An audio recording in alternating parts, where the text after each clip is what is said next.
Houston won on Saturday. They beat the Seattle Dragons 32-23. And I want to start by talking about Houston quarterback P.J. Walker's stats.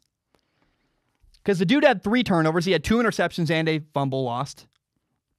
And it was so annoying to me. The announcers kept saying, man, this is not the P.J. Walker we're used to seeing.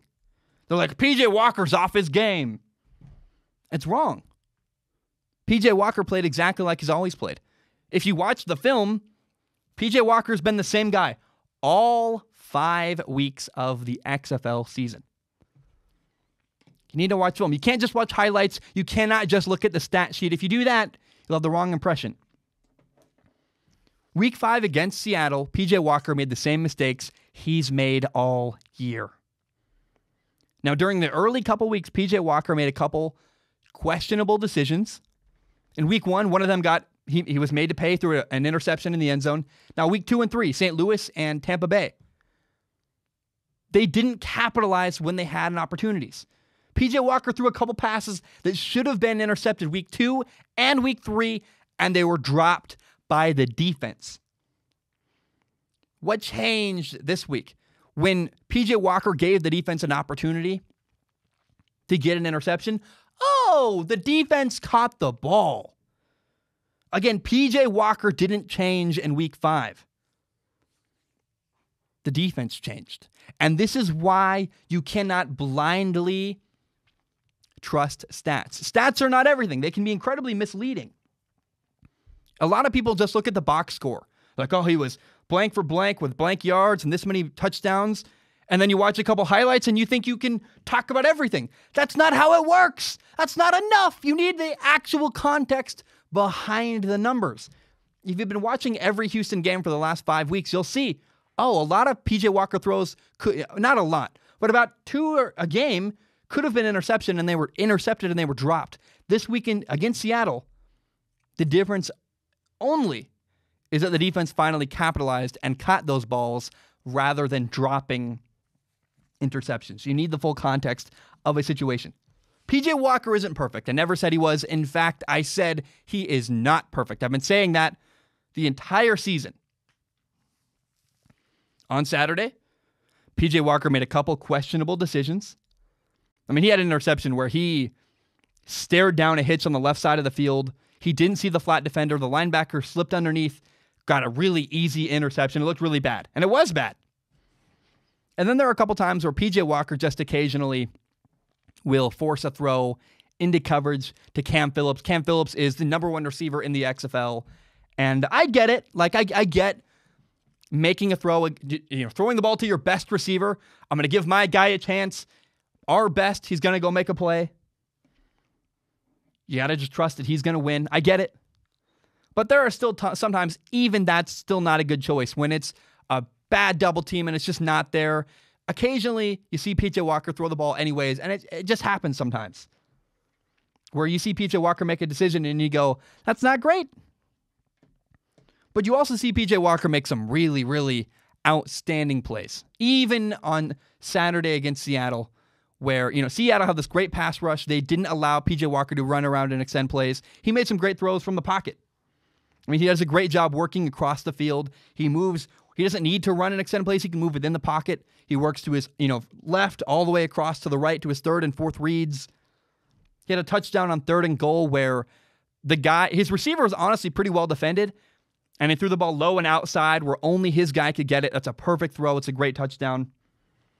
But you got to understand that P.J. Walker is a prospect.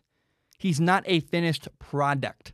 Everybody's saying, P.J. Walker, NFL, blah, blah, blah, blah, whatever you want to say, right? He's not ready today. P.J. Walker's not ready today to be an NFL starting quarterback. He's not. But he definitely could become one. He's a young dude. He's incredibly talented. And we've seen a lot of progression from college to now, even from 2 years ago with the Colts to now. He's a better quarterback.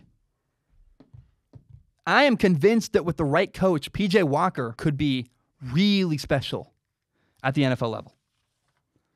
Now, I want to throw a new potential landing spot for P.J. Walker out there.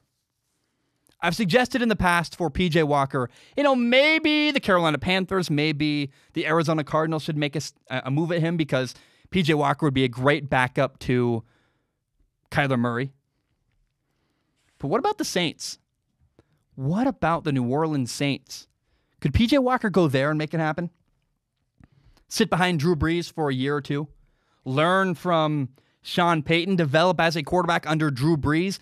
That's a possibility. And I think he'd be a steal because you can get him without wasting a draft pick to have him. The Saints are a pretty good team. They got a good quarterback, Drew Brees, and using a draft pick early in the draft to pick a young quarterback is kind of a waste for the Saints because they need to use those draft picks to support Drew Brees and put the best possible team around him. Here's the answer to that problem. You sign PJ Walker, a free agent quarterback. Bam. Problem solved. Great. It's just food for thought. I'm telling you, PJ Walker could be a steal in the NFL because, again, he's a guy who could become a potential franchise quarterback. He's a prospect, very similar to Tua, Justin Herbert, Joe Burrow. He's a prospect. He needs to sit, learn, develop, grow as a quarterback. But he's no less of a prospect than Tua. But I think you can get a guy like him, again, without wasting an early draft pick. That's a huge get. That's a steal at the NFL level. A team like the Chicago Bears, who has nothing to lose, why don't you sign PJ Walker? Maybe he turns out to be better than Mitchell Trubisky. That's a real possibility. I would love to see a team understand the value PJ Walker has. A team like the Saints, that's a great move for them. Instead of wasting a draft pick, you can sign PJ Walker. Bam, succession plan. I also need to say that the Seattle Dragons really showed a way to slow down PJ Walker. I've talked a little bit about this previously, but the Seattle Dragons showed a way to eliminate PJ Walker's ability to run around. There's now a template. If you want to slow down PJ Walker, you can do it. And I'm really curious how many other XFL teams are going to copy that. So in Week 5, the Seattle Dragons had a really wide pass rush.